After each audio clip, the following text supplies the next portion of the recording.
kita tidak punya informasi. Mau cari di Google juga nggak ada namanya COVID-19. Jadi kejadian 2019 di Wuhan, kita sudah wanti-wanti pasti masuk di Indonesia. Tapi tidak ada orang yang percaya. Tidak ada orang yang percaya.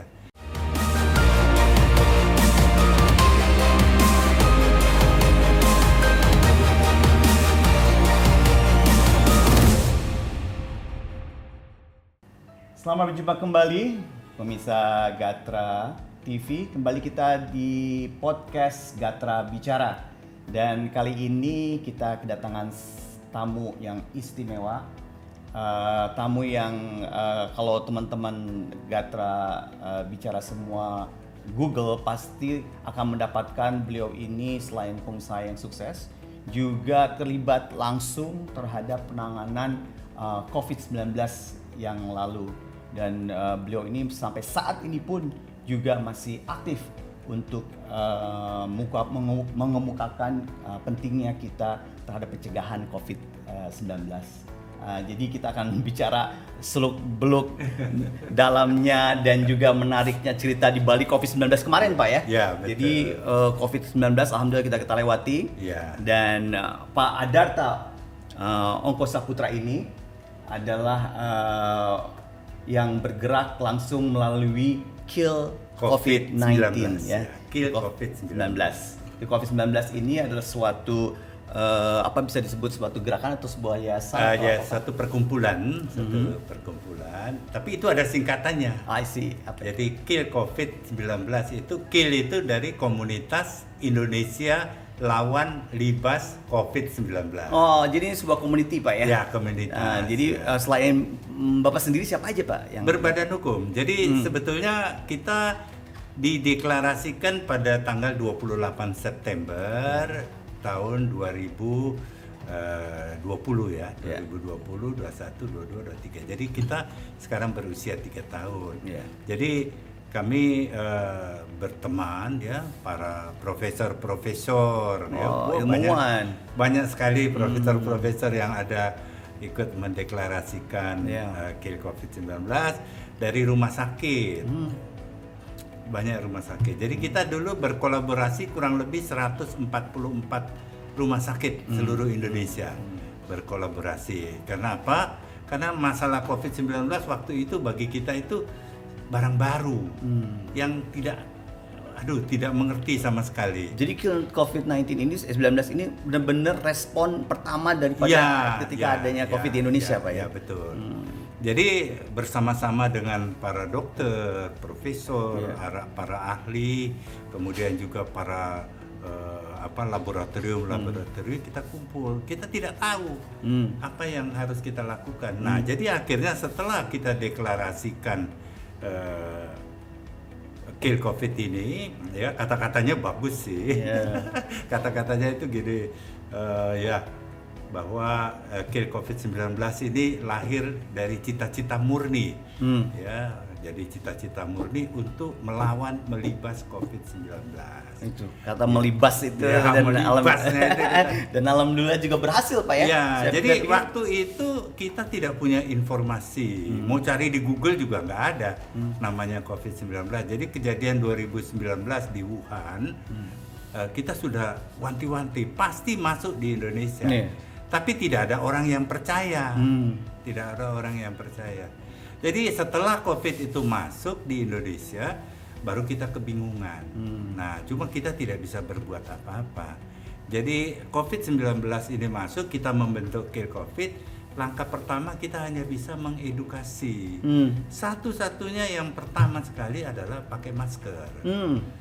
Ya, itu waktu itu adalah gerakan pertama ya. Ya, gerakan pertama kita pakai masker, jaga jarak, ya, cuci tangan. Itu aja yang kita terus-menerus untuk menyampaikan edukasi ini kepada masyarakat. Walaupun ada sukacitanya, ada dukacitanya. Gimana ceritanya, Pak? Kalau sukacitanya ya berbagai perusahaan, khususnya itu saya masih ingat dari Indeksim ya, Indeksim Kualindo, kemudian dari Gajah Tunggal, dari ada satu saya lupa itu dia punya yayasan itu menyumbang jutaan I see. masker, jutaan masker. Yeah. Kita melalui satu lembaga namanya Lembaga Indonesia Tiongkok yang menggalang masuknya masker. Karena Karena belum bisa bikin waktu itu Indonesia. belum kan, bisa Pak? bikin, bukan belum bisa bikin, Ada. tapi harganya Oh, waktu itu lagi langka Pak mahalnya ya. minta ampun Iya. ya. Satu masker itu bisa sampai 200. Iya, dan yang ada pun juga tidak COVID ini apa namanya? Tidak cukup. Iya. Tidak cukup karena jumlahnya yang cukup besar. Lalu kita memberikan masker ini secara cuma-cuma kepada masyarakat. Kita bagikan kepada masyarakat juga melalui BNPB.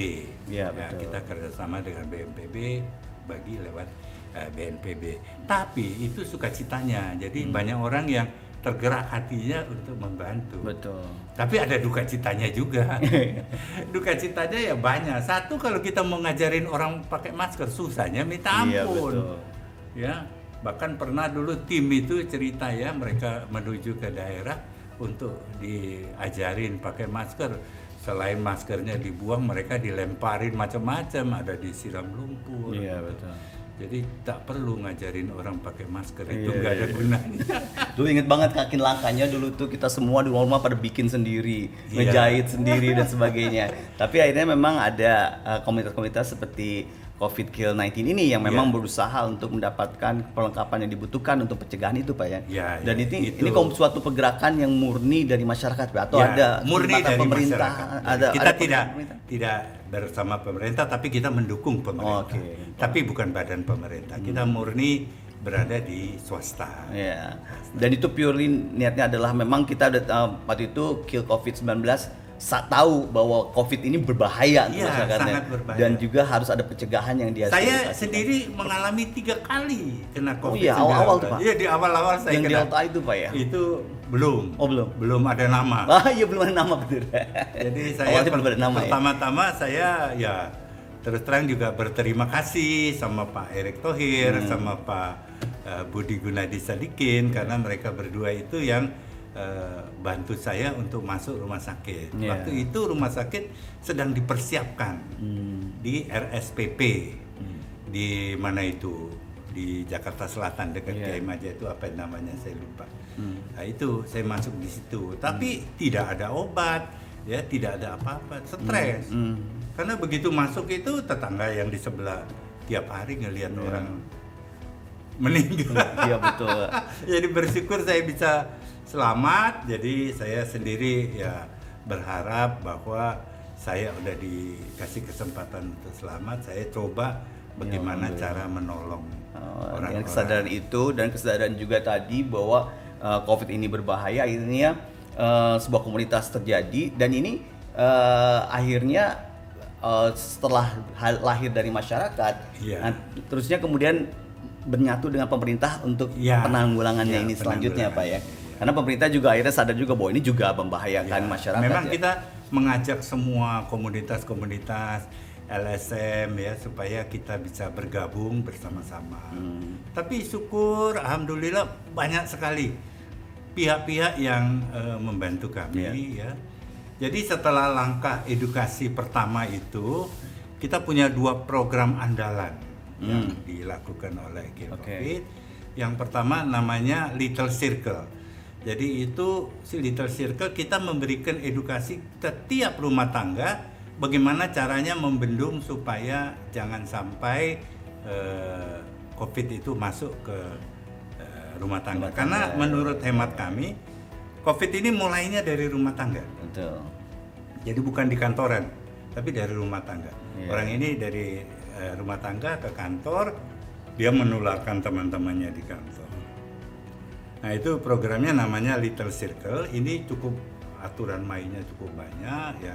Kita buat bagaimana caranya masuk rumah sakit, masuk ke rumah gitu ya. Bagaimana kalau ada tamu datang masuk ke rumah itu harus cuci tangan. Iya, Itu karena ya itu tadi karena dari rumah tangga itu banyak menyebar kemana-mana. Itu program pertama.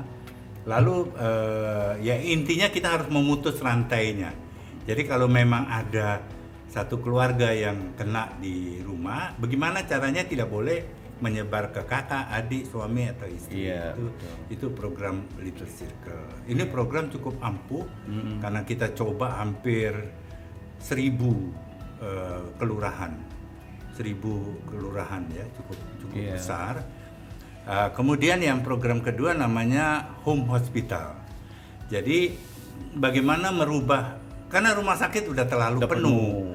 Udah nggak ada lagi tempat. Orang mau masuk rumah sakit itu boleh dibilang emas lebih gampang cari daripada rumah sakit. Penuh sekali.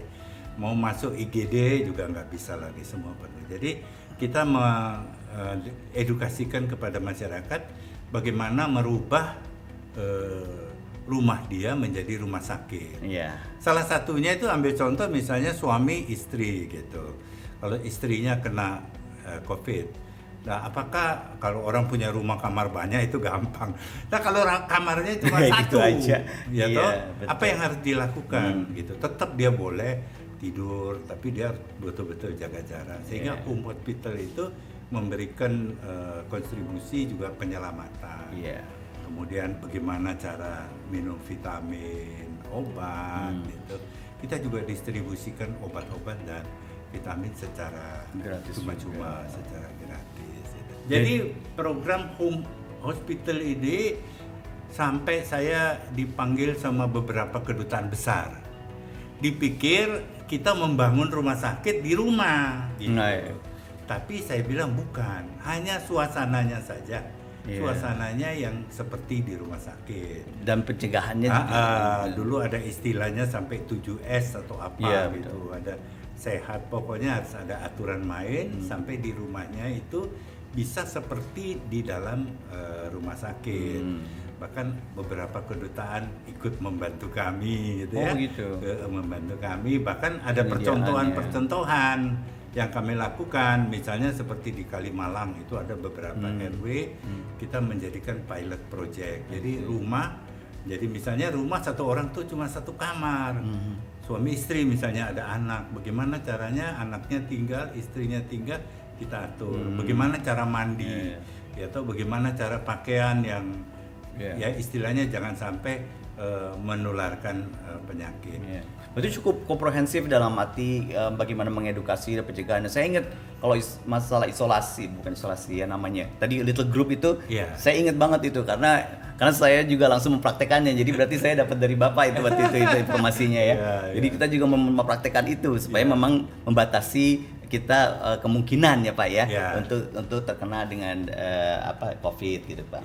Nah itu semua memang pada awal-awal ya Pak ya, karena memang waktu itu kan kita informasinya terbatas, tidak ada yang ini. Itu awal-awalnya itu, jadi selain 2 program andalan kita Little Circle dengan Home kita juga mengarahkan kepada teman-teman untuk membantu mendirikan satu klinik. Namanya Klinik Suasana Sehat. Itu banyak bantuan yang masuk. Klinik Suasana Sehat ini kita dirikan dan kita melayani semua masyarakat yang datang, baik COVID maupun tidak, itu diberikan pengobatan secara cuma-cuma, lalu dikasih vitamin, lalu nanti kalau udah memang cukup parah, lalu kita arahkan ke rumah sakit. Jadi jujur waktu dulu itu nyari rumah sakit itu, ini ada kisah tersendiri. Itu ada beberapa ibu tuh di rumah saya tuh maksa, dia bilang pokoknya anak saya harus masuk rumah sakit, ini udah kritis. Saya bilang kan saya bukan yang punya rumah sakit, tapi dia bilang Bapak pasti bisa. Gitu, ya dengan terpaksa ya akhirnya telepon, bisa masuk juga. Ya tapi itu betul-betul memang suasana. Saya pernah sampai 3 hari 3 malam mencari, tidak tidur hanya untuk mencarikan rumah sakit buat orang itu masuk gitu. Kadang-kadang harus dilempar keluar kota Pak ya, sampai ke Bekasi, sampai kemana Jakarta. Jadi kemudian beberapa pengusaha waktu itu nyari ambulans, itu susahnya setengah mati. Jadi Kill Covid itu punya sampai 5 ambulans, 5 ambulans ya. Bingung juga sekarang karena sekarang nggak ada yang sakit. Nah jadi ambulans kita sekarang ada di PMI, ada di Depkes, di Departemen Kesehatan, ada di rumah sakit. Gitu. Semua pelayanan ambulans diberikan secara cuma-cuma, tidak. Iya betul. Dan seingat saya itu di masa itu kan nggak sebentar ya Pak, itu panjang itu, sampai hampir 1 tahun lebih itu Pak. Iya. Itu ya. Kira lebih dari hampir 2 tahun. Iya hampir 2 tahun ya. Itu kita sebelum ada vaksin kan. Ambulans itu kerja 25 jam. Iya. Maaf jadi bingung nggak ada 24 jam. Jadi memang ini memang mengingatkan kita kembali ke masa Covid itu, karena banyak learning yang kita bisa ambil Pak ya. Dari Covid itu, dalam arti selain higienis pribadi ya, higienis kita sekarang cuci tangan sering, kita udah tahu sekarang kalau ada bersin sekarang sebelah tuh kita sudah bisa menghindar apa itu kan semua kita belajar dari Covid Pak ya. Iya, betul. Nah, ini ke depan juga mungkin selain itu pelajaran-pelajaran apa lagi yang kira-kira yang Bapak lalu bisa kemudian sudah berlalu kurang lebih 1 tahun, kita sudah mulai menerima vaksin. Ya. Lalu COVID-19 dipercaya oleh Pak Menteri Kesehatan, kemudian Dirjen P2P ya, untuk penyakit pencegahan penyakit, kita untuk memberikan vaksinasi. Lalu kita rekrut kurang lebih ada 2.000 relawan yang kita beri pendidikan vaksinator dan lain-lain, lalu kita distribusikan ke daerah-daerah itu untuk melakukan vaksinasi. Dulu kan vaksin susah Pak. Iya Pak. Jadi mulai dari vaksin nakes, fasilitas, kemudian orang tua, kita sampai ke daerah, bukan hanya di Jakarta. Daerah kalau Jawa oke lah, kayak kita ke Cianjur, Sukabumi, Jawa Barat, Jawa Tengah bisa melakukan vaksinasi. Kita sampai ke NTT. Oh iya Pak. Ya. Kita itu bukannya kelahiran Bapak, tempat kelahiran Bapak ya? Ya, kelahiran saya di Alor. Kita ke NTT, basisnya di namanya Mataloko. Itu di Bajawa, di Bajawa. Kita di sana memanggil semua para dinkes, para puskesmas, kita panggil, ada kurang lebih 1.000 orang lebih untuk kita memberikan pendidikan bagaimana melakukan vaksinasi, lalu didistribusikan kembali ke kabupaten masing-masing gitu. Ya cukup menyenangkan kalau karena sepanjang perjalanan tuh makan terus. Karena konsepnya itu harus sehat terus Pak ya, jadi. Iya, nggak boleh berhenti makan. Pokoknya kalau ada kesempatan makan. Karena tidak boleh daya tahan itu menurun. Ya. Betul. Saya baru kemarin ketemu sama teman. Dia berkeluhnya adalah waktu gara-gara Covid nih saya naik 21 kg. Dia bilang nggak apa-apa, yang penting sehat, dia bilang. Tapi kita itu ya itu tadi, kita juga bukan hanya di kota, tapi sampai masuk di pedalaman-pedalaman di Kalimantan Tengah, Kalimantan Timur, Kalimantan Selatan, Kalimantan Barat ya. Kami justru sangat berterima kasih sama perusahaan-perusahaan tambang batu bara di sana, karena ratusan ribu orang tertolong di sana. Ya, kenapa? Tidak ada orang di sana, dokter tidak ada. Ya, betul. Jadi kita terjunkan relawan-relawan Kill Covid ke daerah sana. Kita dapat dukungan yang paling besar itu dari Indexim Polindo ya, salah satu perusahaan perusahaan dari Gajah Tunggal yang bergerak di bidang batu bara. Wah, ribuan orang itu Pak kita vaksin di sana, luar biasa. Itu berarti teman-teman Kill Covid-19 membawa langsung naskesnya atau? Ya, kita membawai nakes training ya. Kalau yang tadi seperti jadi meninggalkan akhirnya, jadi di bawah sana seperti di NTT training, tinggalkan gitu. Itu sudah gitu baik. Itu bagus Pak ya. Kita tidak mungkin bisa. Jadi kita istilahnya train the trainer. Oke, nice. Jadi yang kita train ini bisa train orang lain lagi. Bagus. Kita sampai di Manado, NTT, Sulawesi Utara, Sulawesi Tenggara, kemudian ke Sulawesi Selatan gitu, lalu Kalimantan, Sumatera, ya tapi banyak korban juga, jadi sangat menyedihkan. Beberapa ketua daerah Kill Covid itu terpaksa harus menjadi korban, meninggal. Sampai meninggal Pak? Ya, kita ada 4 ketua yang meninggal. Yang pertama dari Sumatera Utara, kemudian saya tidak sebut namanya, di utara, kemudian di Pekanbaru, di daerah Palembang dan daerah Jogja. Kebetulan yang di Jogja ini ketuanya masih sepupu saya. Oh iya. Masih saudara sepupu saya dan dia seorang dokter. Luar biasa. Dokter di Yogyakarta. Itulah para pejuang dan para pahlawan COVID itu Pak ya. Pahlawan. Iya. Tapi banyak kisahnya. Banyak anggota COVID-19 yang menderita. Ada yang berbulan-bulan di rumah sakit. Ada yang selamat juga ya. Kalau saudara-saudara saya juga banyak yang jadi korban. Tapi ya pada saat itu kita tidak bisa apa-apa, tidak bisa berkutik. Nah, selain vaksinasi, kita juga vaksinasi ini juga sulit. Iya Pak. Karena orang tidak ngerti. Jadi kita harus sebelum kita masuk dengan vaksinasi, kita masuk dulu dengan edukasi untuk memasang spanduk, macam-macam lah. Bahwa pentingnya masyarakat untuk divaksin. Pentingnya vaksin karena tidak mau. Bahkan jujur aja kita misalnya daftar gitu, ya daftar 10.000 orang.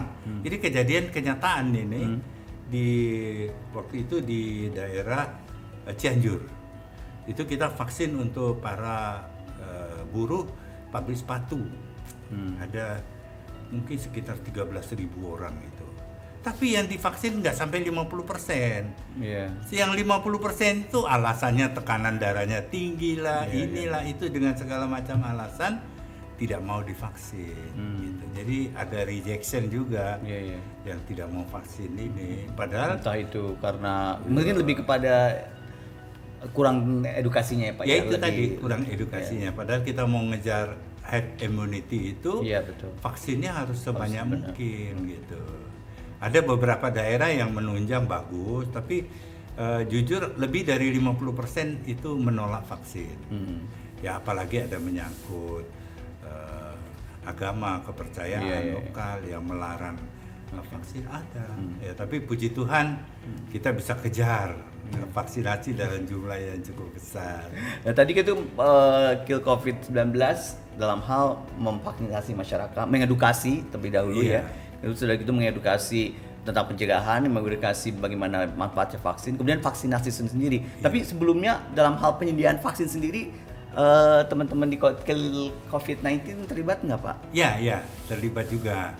Baik yang dilakukan secara sendiri-sendiri maupun melalui pemerintah. Jadi kita melalui beberapa teman memang ada mengadakan vaksin sendiri, khususnya pada saat memasuki vaksin berbayar, vaksin berbayar dengan menggunakan Sinopharm. Nah, itu juga kita memasukkan beberapa jenis vaksin. Memang sampai saat ini jumlah vaksin kita masih cukup banyak, cukup banyak ya. Mungkin nanti anjuran-anjuran vaksin setelah kita vaksin pertama, kedua, booster ketiga dan keempat, itu kita arahkan satu jenis vaksin lagi namanya extended booster. Extended booster. Jadi masih diperlukan untuk vaksinasi berikutnya Pak ya? Betul. Ini alasan medisnya apa ya Pak Paul? Itu sangat berguna. Jadi boleh saya sampaikan kepada pemirsa, bedanya vaksin dengan obat. Kalau obat itu diperuntukkan untuk orang sakit, tapi vaksin ini diperuntukkan orang sehat. Jadi selama kita sehat, kita perlu vaksin untuk membantu kita. Nah, perlu kita ketahui bahwa kita yang pernah menjadi penyintas COVID-19 atau apa aja ya yang diakibatkan virus itu tidak pernah mati. Dia hanya tidur di dalam tubuh kita gitu. Sehingga kita memerlukan vaksin. Bolehlah vaksin, misalnya vaksin flu bio, flu, vaksin pneumonia, vaksin hepatitis, vaksin COVID ini juga akan jadi seperti itu. Jadi kita yang kondisi sehat pun ya seperti vaksin polio, orang kita sehat kok. Kenapa harus divaksin polio gitu? Ya itu wajib. Nah, kenapa? Karena pertama vaksin ini akan berfungsi untuk memberikan kontribusi supaya vaksin-vaksin di dalam virus-virus di dalam tubuh kita itu tidur manis. Dormant istilahnya Pak ya. Walaupun ada juga supaya virus tidak masuk lagi. Tapi yang penting itu bahwa virus-virus di dalam tubuh kita ini tidur. Nah, jahatnya COVID-19 ini dia bisa menggandeng virus lain. Oh gitu. Jadi kadang-kadang ini misalnya di dalam tubuh kita ada virus DBD, demam berdarah, dia kena COVID-19 tanpa sadar. Virus COVID ya? Ya, virus COVID. tanpa sadar dia kena COVID-19 ini kan kita anggap enteng nih. Ya udah isolasi aja lah 3 hari beres gitu. Tapi fatal kejadiannya kalau dia punya demam berdarah, sehingga akibatnya fatal. Istilahnya membangunkan kembali virus-virus lain yang di dalam tubuh kita, yang sudah masuk sebelumnya, yang sedang tidur di tubuh kita. Jadi kalau kita dalam kondisi kena virus COVID-19 dites positif, hati-hati kita dengan kondisi yang lain. Apakah kita pernah kena hepatitis? Apakah kita pernah kena pneumonia? Yang jahat nih pneumonia juga ini. Dan itu bahaya. Paru-paru. Atau kita kena vaksin kolera, atau yang pernah kena virus kolera atau virus polio gitu. Ini hati-hati karena kalau kena virus COVID-19 dia bisa membangkitkan virus-virus lain yang tidurnya. Nah itu bahaya sekali. Jadi perlu kewaspadaan. Dan ini vaksin ini bisa membantu Pak. Ya, jadi kegunaan vaksin itu tadi. Jadi vaksin itu gunanya pertama, dia otomatis menghambat supaya virus COVID-19 tidak masuk dalam tubuh kita. Tetapi seandainya pun masuk, dia tidak akan terlalu bereaksi parah. Tapi yang terpenting kepada masyarakat ini, kenapa perlu untuk vaksin?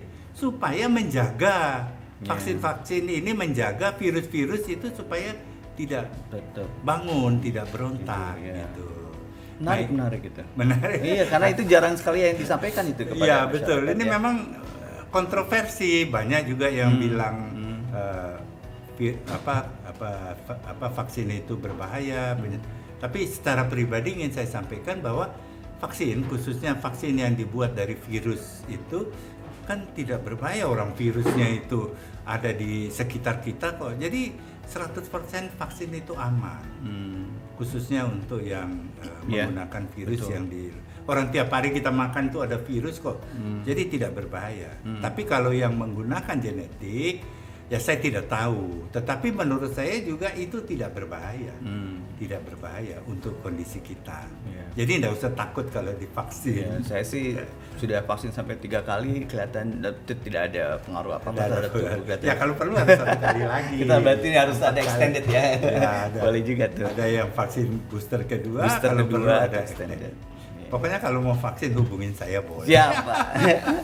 Nah itu kan berarti gini, kalau orang saat ini masyarakat beranggapan karena juga itu sudah diumumkan oleh pemerintah bahwa COVID dan udah selesai Pak. Nah, apakah itu memang demikian Pak, COVID itu selesai sampai saat ini? Ya itu yang tadi saya bilang. COVID mungkin sudah tidak ada penularannya, karena dia punya regenerasinya terhenti dengan adanya herd immunity. Tapi hati-hati bahwa dia kan masih ada di dalam tubuh. Yang teman-teman ini dan tubuh kita dan sewaktu-waktu dia bisa bangkit. Kalau kita tidak hati-hati, kita bisa kembali wabah seperti yang lalu. Sehingga memang tetap vaksinasi itu diperlukan. Jadi sekali lagi, vaksinasi itu bukan hanya mau mencegah virus itu masuk ke tubuh kita, tapi menjaga tubuh kita supaya virus-virus ini tetap tidak bergerak. Ya, apalagi kalau dia sudah kena COVID-19 dikasih vaksin extended booster ya, saya sebut. Ya, itu dia tenang itu di dalam lebih tubuh. Baik berarti Pak. Dia lebih aman, lebih tenang. Aman. Betul. Menarik. Nanti kita mungkin harus mensosialisasikan lagi tuh masalah extended vaksin. Jangan takut, masih jumlah vaksin tersedia masih cukup banyak, apalagi kita punya sekarang namanya vaksin merah putih atau lebih dikenal nama itu diberi oleh presiden kita Inavac. Inavac itu diproduksi oleh PT Biotis. Jumlahnya masih cukup banyak. Mungkin kepada masyarakat yang mau membutuhkan nanti bisa komunikasi dengan apakah Inavac ini ada keunggulannya lebihnya atau bukan hanya karena bikin memang saja? Keunggulan daripada vaksin merah putih itu satu, dia lebih advance karena sudah dimasukin oleh penelitian yang lebih bagus ya. Kalau kita masih ingat dulu vaksin itu asal jadi, tapi ini kan udah melalui buru-buru gitu ya bikinnya. Buru-buru. Sekarang kan prosesnya udah cukup lama, tentu saja hasilnya lebih baik. Dan masih expired date-nya masih cukup lama sampai 2025, jadi masih cukup panjang. Nah, itu bisa dapat di mana Pak Ina? Bisa menghubungi langsung ke PT Biotis atau menghubungi saya. Iya, langsung aja ke Bapak nanti. Kita berikan nanti line-nya apa namanya running text ya, di mana untuk mendapatkannya, jangan lupa ya. Iya, kasih nanti saya. Masih cukup banyak jumlahnya, cukup besar ya, cukup besar gitu. Tapi harusnya apakah nanti ke depan akan ada program-program juga untuk extended atau booster? Memang dari pemerintah pasti mengharapkan ya, tetapi memang situasinya sudah berbeda. Jadi tidak bisa dipaksakan seperti yang lalu. Mungkin tadi itu Pak ya, kembali ke keterlibatan masyarakat. Ya, jadi kita lebih banyak mengedukasikan kepada masyarakat. Sekali lagi, vaksin diberikan kepada orang sehat. Jadi jangan takut. Vaksin bukan obat, bukan obat. Kalau obat kan untuk orang sakit. Kalau vaksin diberikan untuk orang sehat. Jadi jangan bilang, "Oh, aku sehat kok, ngapain dikasih vaksin?" Justru orang sehat harus divaksin. Iya, betul. Jangan orang sakit. Kalau orang sakit malah tidak boleh divaksin. Untuk tetap sehat dan juga. Ya, memang ini banyak teman-teman saya bilang, "Loh, saya sehat-sehat ngapain divaksin? Kalau saya sakit baru saya divaksin." Bukan begitu. Balik ya, Pak. Justru terbalik. Orang sehatlah yang perlu vaksin. Orang sakit tidak perlu vaksin. Itu sudah vaksin alami itu. Pak, maaf kalau sekarang ini Kris itu apa Pak? Oke, Bapak pakai badge ini. Ini bannernya Kris ya. Jadi mulai tanggal 1 yang lalu, 1 Oktober yang lalu, pada saat ulang tahun ulang tahun Kill COVID yang ketiga, teman-teman berkumpul untuk mendeklarasikan namanya Kris, gitu. Supaya satu, kita punya ambulans juga nanti diganti, orang takut Pak. Jadi kalau masih ada ambulans ini masuk ke kampung-kampung, orang semua kabur, "Woi, ada COVID." Masih ada COVID. Takut. Jadi kita ganti namanya Kris. Walaupun Kris ini ada singkatannya, jadi K ini Kill COVID. R ini adalah relief atau bantuan, international service.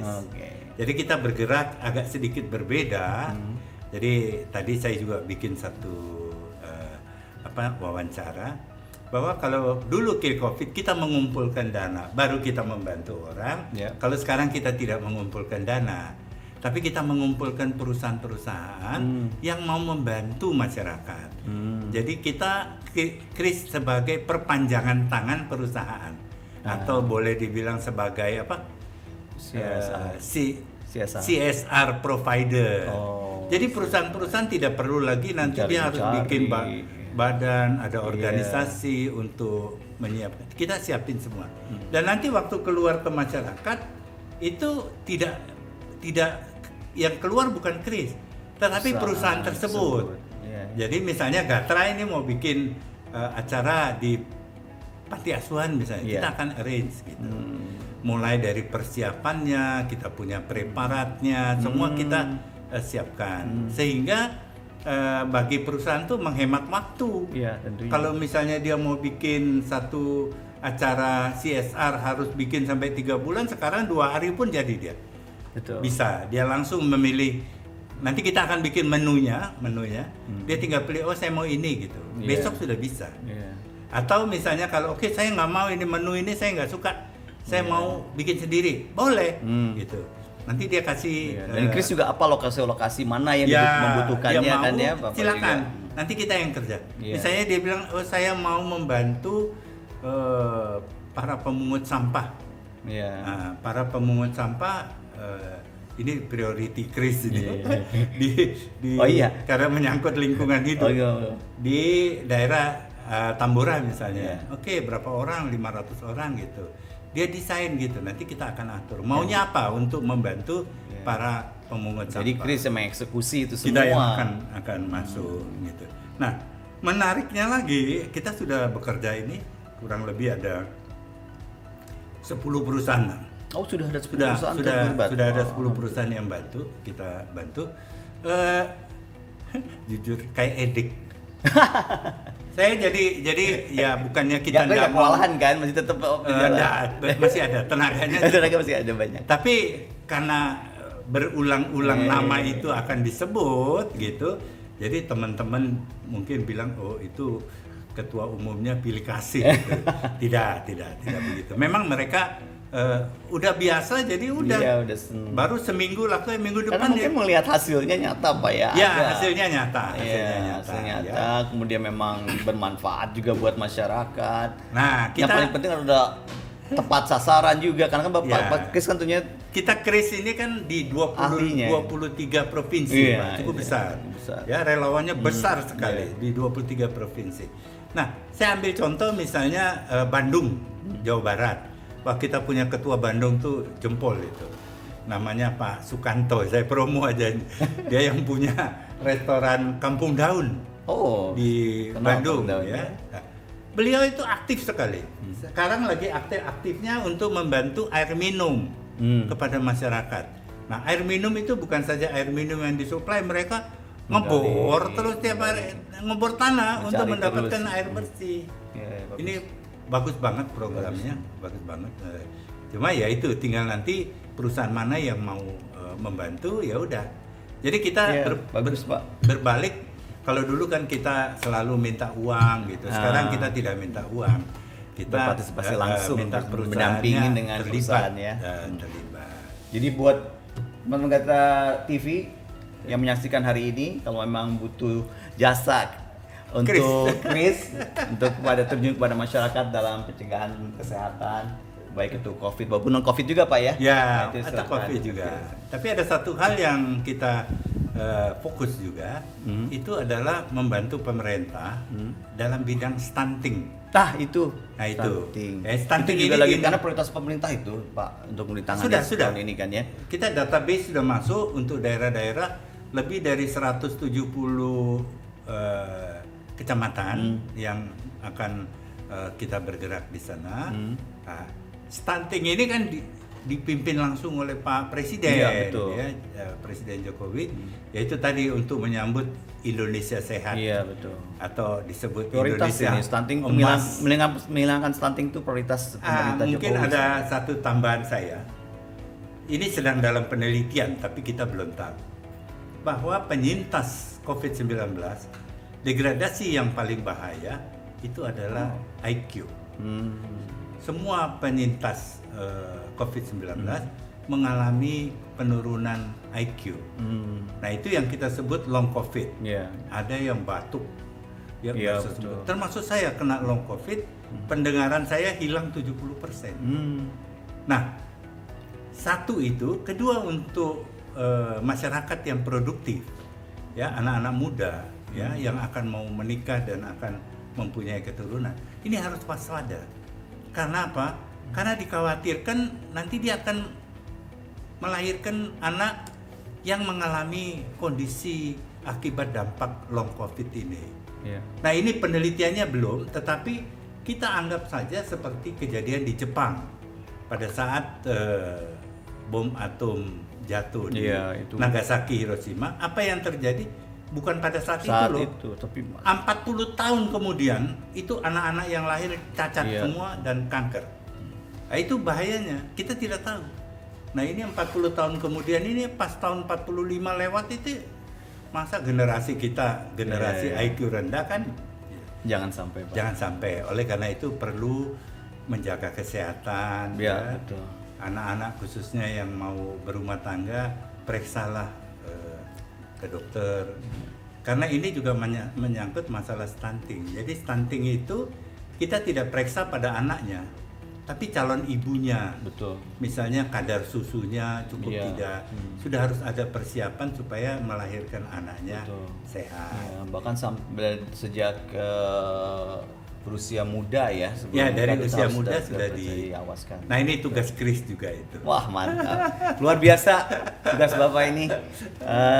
Dengan teman-teman Kris, pengabdiannya luar biasa dan juga peduliannya terhadap kesehatan masyarakat juga luar biasa.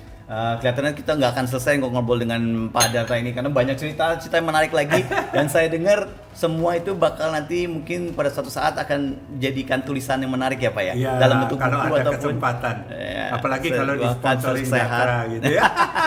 kita Tentunya bisa dengan senang hati. terbitkan buku. Moga-moga selalu sehat Pak Sadarta dengan Karena timnya. banyak itu daerah-daerah banyak ceritanya. Iya, pasti menarik tuh Pak jadi buku, Pak. Banyak cerita suka duka mereka gitu.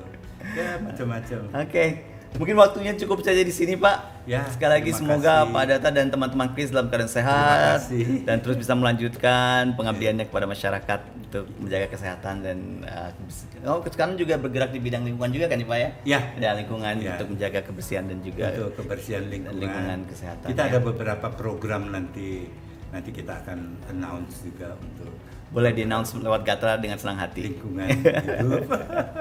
Oke, itu Oke, aja Pak. terima kasih. Salam sehat Terima buat kasih. semua pemirsa. Um, Semoga Gatra TV tambah jaya. Terima kasih banyak. Itu tadi para pemirsa Gatra TV, Gatra Bicara, Pak Adarta Ongko Saputra dari Kris Kill COVID-19 Iya. Relief International Services. Services.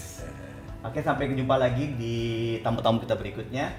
Semoga hari ini acara kali ini membawa informasi yang bermanfaat dan juga pembaruan pemikiran buat kita semua. Terima kasih, sampai jumpa kembali di Gatra Bicara selanjutnya.